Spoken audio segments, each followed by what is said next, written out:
Sortez du cadre, présenté par Nikos Aliagas. Tous les samedis, 11h30 sur Europe 1. Christine Béroux dresse un portrait très infidèle de nos invités, mais avec beaucoup de, d'étincelles et de tendresse aussi. C'est jamais méchant. Christine, c'est à vous. Vous aviez la cassette dans votre jeunesse de Patrick Bruel. Je ne suis pas dans mon état normal aujourd'hui, je vous le dis. C'est différent. Bien. Faites-vous plaisir. Bonjour à tous.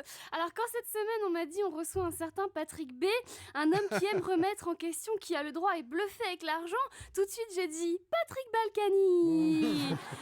Mais quand j'ai su que j'étais vous, j'ai été ravie. Ouah, Patrick Bruel, une de mes premières idoles. L'homme qu'on voit au moins 2 fois par an, en janvier avec Les Enfoirés et en septembre pour la rediffusion annuelle du film Prof, sorti en 85 et qui avait fait 3,6 millions d'entrées. Un prof qui fait 3 millions d'entrées, j'ai envie de dire, heureusement qu'il n'a pas fait l'appel. Et depuis, vous avez su garder votre popularité des années 80. En bref, vous avez réussi là où le Minitel et Patrick Sabatier ont échoué. Polyvalent, vous êtes comédien, chanteur, mais aussi auteur, je vous cite. J'ai vu des hommes qui courent, une terre qui recule, des appels au secours, des enfants qu'on bouscule. Bravo, très belle chanson sur le premier jour des soldes. Non. Vous êtes...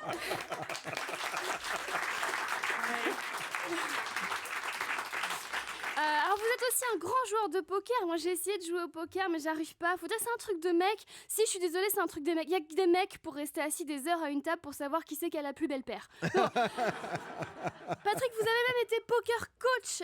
Ça veut dire que vous avez coaché des joueurs de poker. En revanche, vous avez refusé d'être coach dans The Voice. De toute évidence, ça vous amuse plus de retourner des cartes que de retourner des fauteuils. J'ai eu peur. D'ailleurs, tout va bien, Nikos, tout est sous contrôle. D'ailleurs, à propos de The Voice, j'ai une question.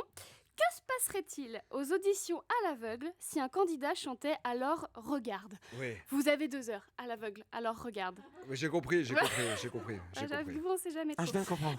Merci Patrick, merci beaucoup. Un petit décalage. Et alors comme tous les joueurs, Patrick, vous êtes superstitieux. Votre chiffre de bonheur est le 14, c'est votre date de naissance, le numéro de votre joueur préféré, Johan Cruyff.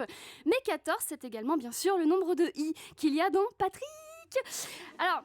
c'est vrai que dans les années 80, vous déclenchiez l'hystérie à tel point que pour obtenir le même effet dans les années 90, les chanteurs ont été obligés de se mettre à plusieurs. C'est pour ça qu'on a inventé les boys bands. Pour en arriver là, vous avez travaillé avec beaucoup de gens talentueux, notamment Gérard Presgurvic, un compositeur qui a un grand sens du suspense, parce qu'en 91, il vous compose Qui a le droit ? Alors on s'est longtemps posé la question, qui a le... Il écrit les paroles.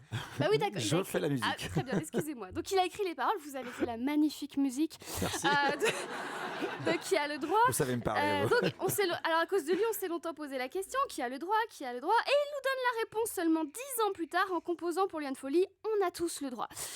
Tout ça pour ça. En tout cas, Nikos vient de la comprendre. Il y a toujours un petit temps. Il y a toujours 20 petites secondes. Alors, en tout cas, Patrick, vous avez un parcours étonnant et sans faute, même si j'ai entendu dire que vous aviez raté le casting de la Boom 2. Mais c'est pas vrai. Quand j'étais ado, vous étiez dans la Boom 2, la Boom de toutes mes copines.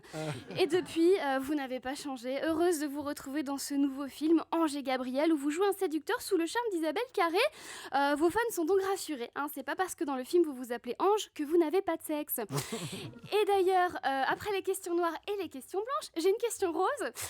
Vous qui jouez au poker, qu'est-ce qui est le plus agréable à avoir dans les mains ? Un carré ou Isabelle Carré ? Je vous laisse réfléchir là-dessus.